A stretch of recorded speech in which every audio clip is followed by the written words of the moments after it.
time now. Stand by.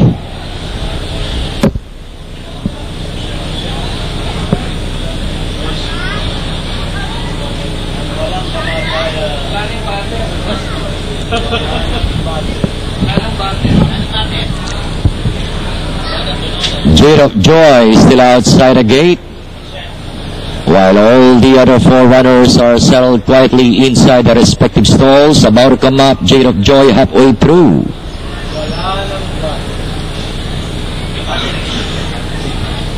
She's inside and there at the gates, ready for racing. Race number 3.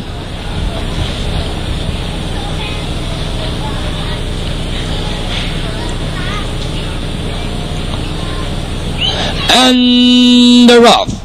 District 3 jams for the LLED, moving up by Elsa Sabertooth.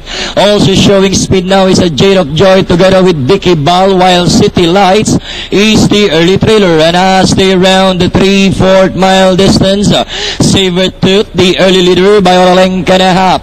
Jade of Joy is right behind in second. 2 lengths further back in third is a Vicky Ball. Then followed over now by entry number 5, and or rather 3, that's District 3 and City Lights.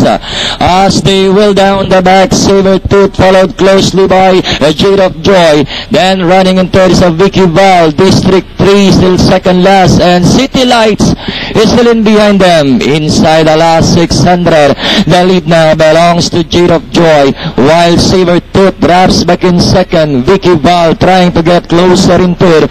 District 3 still in fourth, and City Lights still needs to hurry on. But Jade of Joy this time, a solo flight, leads by about 5 lengths now. Vicky Val to take second, District 3 to take third, Sabertooth drops back in fourth, and City Lights as they race the final corner.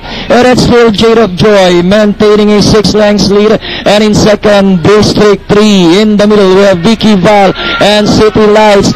Jade of Joy followed by District 3 and Vicky Val, but it's still Jade of Joy, and finally Jade of Joy. District 3, Vicky Val, City Lights, and number 1.